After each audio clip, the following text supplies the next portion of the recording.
Bienvenue dans cette série de séances de formation des disciples.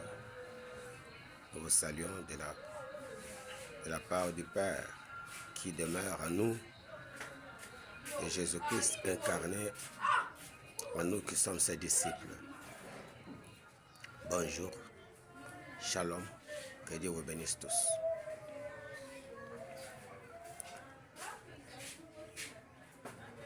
Vous est-il arrivé à un moment de poser la question où se trouve la Bible de Jésus-Christ?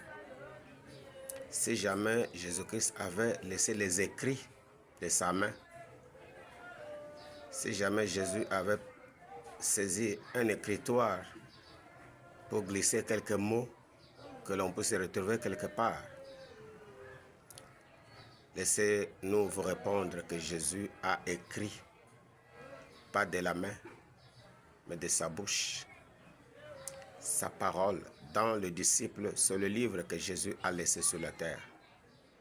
Les disciples sont un livre écrit par Jésus-Christ.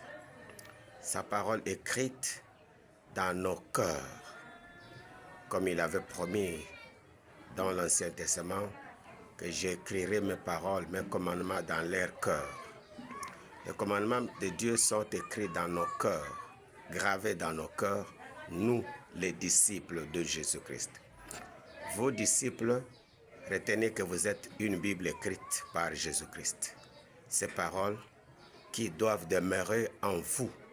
Il a dit aux Juifs qui avaient cru en lui, si vous demeurez dans ma parole, vous êtes vraiment mes disciples. Si mes paroles demeurent en vous, quand nous pouvons encore lire dans Jean chapitre 15, là nous venons de 8, au 15e chapitre, il dit, si mes paroles demeurent en vous, et que vous demeurez, alors vous demeurez à moi. Ces paroles qui doivent demeurer à nous, c'est ce qu'il a écrit en nous. Nous sommes une lettre de Jésus envoyée au monde, partout où vous êtes. C'est pourquoi il a dit, allez et faites de toutes les nations mes disciples. Nous obéissons à l'ordre suprême lorsque nous allons, que nous parlons de Jésus d'une manière ou d'une autre, quelles que soient les circonstances et les occasions, nous transmettons le message de Jésus. Le monde peut lire la Bible écrite par Jésus. Cette Bible qui marche, qui voyage d'un lieu à l'autre, dans toutes les langues, dans toutes les cultures, auprès des hommes de toutes les races, on trouve la Bible écrite par Jésus, les disciples. Comportez-vous comme véritablement une lettre de Jésus adressée au monde. Notre devoir, c'est de porter des fruits. Il souligne, ce n'est pas vous qui m'avez choisi, mais moi je vous ai choisi, afin que vous alliez. Il nous a choisis afin que nous puissions aller où? Partout dans le monde, pour faire quoi? Porter des fruits. Et quels fruits? Des fruits qui demeurent. Des fruits qui demeurent. Un véritable disciple de Jésus doit porter des fruits et veiller à ce que ce fruit-là puisse demeurer.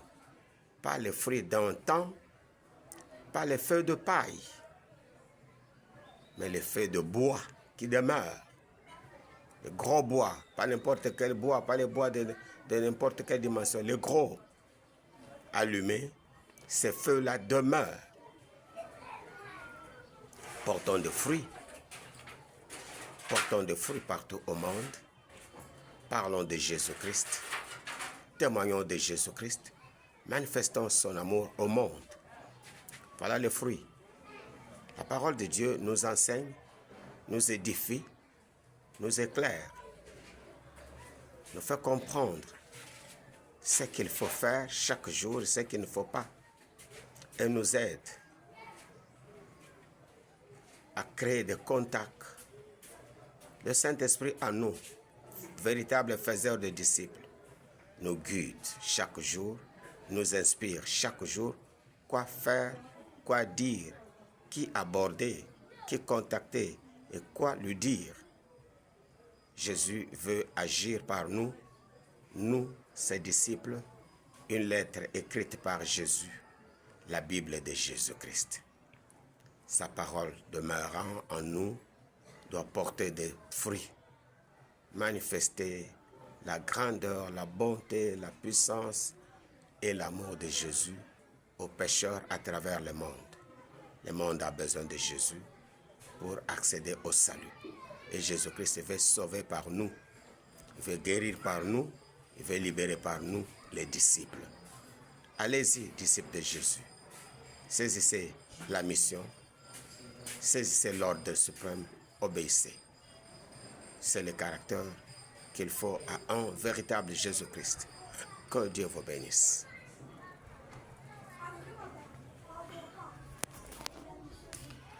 Alléluia. Dieu bénit tous ceux qui ont suivi et qui suivront cette parole. Partout elle arrivera, que ton esprit soit à l'œuvre pour accomplir ta volonté. Garde-nous, Seigneur, pour l'œuvre à laquelle tu nous as appelés. Manifeste-toi en tant que formateur, notre maître, et garde-nous en tant que disciples. Protège-nous contre les malins. Partout où ce message arrive, bénis, sanctifie, fais des disciples et transforme la vie. Manifeste ta gloire au nom de Jésus-Christ. Amen.